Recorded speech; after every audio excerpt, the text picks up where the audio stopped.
Hello, and welcome back to another episode of Reeltv. On our show, we report and discuss the latest movie news and bring you the scoop from behind the scenes in Hollywood. I'm your host, Connor Smith.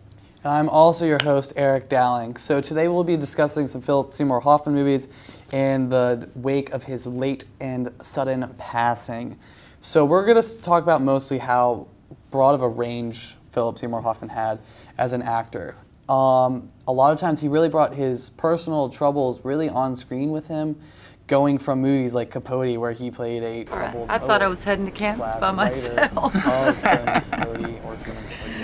I'm good. And then also movies where You're he the only wasn't one I even know on with the screen, but he had qualifications to be both a a dynamic research assistant emotional and a range personal like Mad bodyguard. Max, where you really emphasize or emote and feel for him in a way where you don't even see him in person, you just hear his voice and you see this animated character responding to his voice, and it's incredible. I think my favorite thing about him is I mostly know him because he did a lot of supporting roles. He he did have a lot of leads, but most of his filmography, he had huge supporting roles where the supporting characters almost overshadowed the main characters because he was so great in that role. Right. Way back to like Twister, where he was the crazy weather guy. You probably you kind of forget he was in it, and then you look at he was great in it, and then you look at sort of Mission Impossible 3, where he's this crazy villain, and he was the best villain in all four of the Mission Impossible movies. But it just shows that obviously he would do like a big budget movie. And then he would go and do pirate radio or an indie movie. Like Magnolia. He did a lot of Paul Thomas Anderson movies.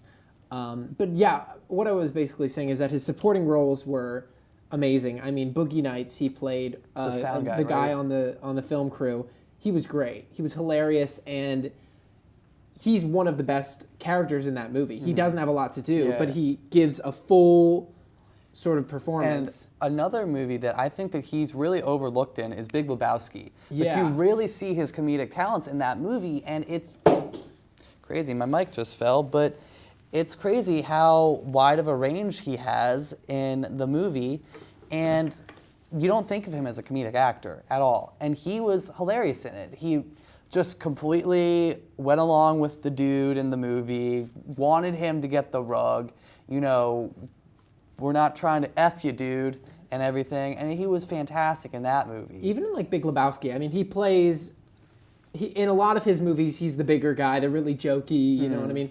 And in Big Lebowski, he's the serious guy with the glasses, and he's very... Right. He's not John Goodman, you know what I mean? And I think that even that shows his range, that in a movie that's so goofy and so funny and so ridiculous, he's the one that's the really tough straight guy. But at the same time, being just so straight-laced that it's funny. Yeah, exactly. And I think another movie that really stands out that he's done is, and I'm going to draw a blank on it, but Hunger Games Catching Fire. I think that's really when most of the general public really started to pay attention to him, obviously, because you're in one of the biggest movies of a year, whatever year it's coming out, you're going to get a lot of attention for it, and I think rightly so. And that movie, granted, it may not get the best critical reviews, but the amount of talent that's in those movies is ridiculous. You have Donald Sutherland, Jennifer Lawrence, and Philip Seymour Hoffman, not to mention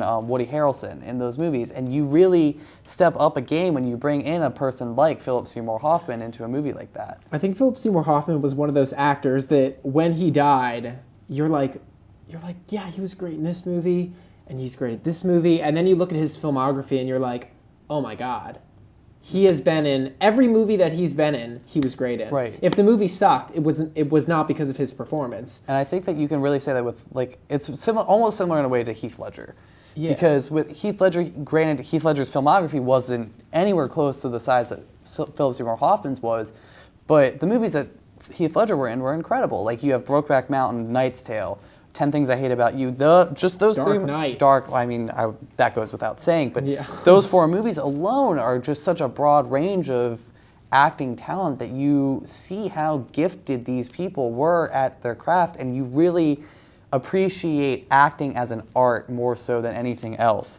And it's a shame that he he tried to get help, but it was a serious problem that he couldn't get any help with. Yeah, it sort of opens your eyes a little bit to, I mean, addiction's always sad, but I think, and I mean, a lot has sort of come through in the past weeks, but I in a class, we watched an interview with him, and he was sitting back with his scruffy beard, and he was just such a pleasure. He was so nice, and he was talking about indie theaters, and he was talking about sort of the necessity for the small chain theaters, and he was talking about his performances a little bit, and he just seemed like such a relaxed, kind guy who just gave every role so much.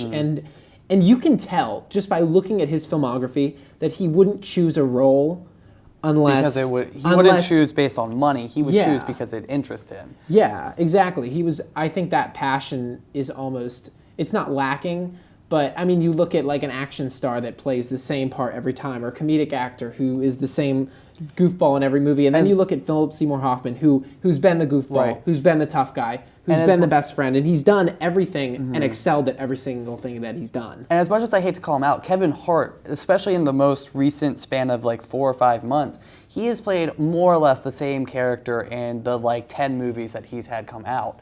That goofy, just kind of annoying obnoxious character, and it's making him a lot of money, but it's not really getting him the respect that you want from your peers in the acting community. Granted, his most recent movie, which I'm drawing a blank on, not Ride Along. About Last Night. Yeah, that's getting fantastic reviews, but Ride Along kind of just faded. Grudge Match, it came out, and then I think everyone forgot about it. Most people forgot about it before it was released. Yeah, exactly. And I think Philip Seymour Hoffman, in contrast to that, really just, he accepted everything. He was like, oh no, that doesn't seem like something I would play, and he wouldn't accept it. He was up for the challenge. He's like a Christian Bale, like a Russell Crowe, or someone like that.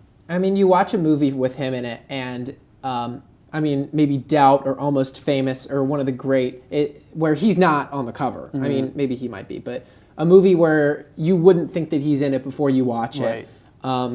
And then you're like, wow, you're just blown away. First of all, when you watch it, you're like, oh, yes, he's in this movie. And then by the end of it, he's the thing that you remember in it.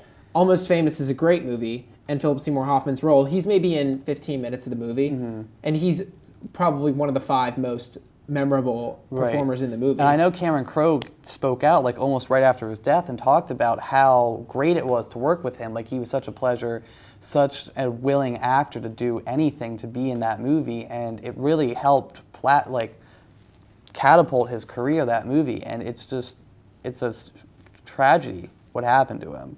Really is the only way to describe it. But I feel like he's never really had that complete goof film that he's just totally regretted or just humiliated about. That, you know what, I feel like every movie that he's done, it might not be a good movie, but him in that movie isn't the bad part of it. And I can equate that to in that one scene in Zombieland where Bill Murray, do you have any regrets? Garfield, maybe. I think Philip Seymour Hoffman doesn't have a Garfield. Yeah. So and it's incredible because he's been around for 20 plus years now in the acting industry, and to go that successfully for that long is ridiculous. He's almost been under the radar for a long time until sort of Twister, until sort of the mid-90s. I mean, Capote was 10 years after that, but like people in the film community or avid film viewers sort of recognized him around the mid-90s. Right. But I mean, 10 years later, he wins the Oscar. Yeah. But like, I think he got 5 Oscar nominations. Total in his career. Because I know he got nominated for The Master, and I know Capote, obviously, but... I think, I'm not exactly sure, but I know he got a couple, and rightfully so. I just think it's a shame that there aren't going to be another 30, 40 years with more performances from him. And then just before we end, we'll talk about real quickly how they're going to be filling in his role in Catching Fire. I think they're taking old scenes of him filming and just like chopping them up and like almost creating a digital hologram of him, which I think is going to be really interesting to see how they pull that off. I know that when he died, they said that he had 7 days of filming left, or 8, something like that. But short. Hopefully that's enough. I mean, it's not being delayed, the film, so hopefully it's enough material that they can sort of piece together what he says without it. Hopefully they filmed the majority of the important scenes that he's in. And it's really come to be more of an issue lately in the last, I want to say 5 years, with Heath Ledger, Paul Walker, and now Philip Seymour Hoffman, of actors dying while they're in the middle of production. Yeah. And I think that it's really a shame of like what's going on with the movie industry, how much stress all these actors are being put under. Yeah, it is really upsetting. But rest in peace, Philip Seymour Hoffman.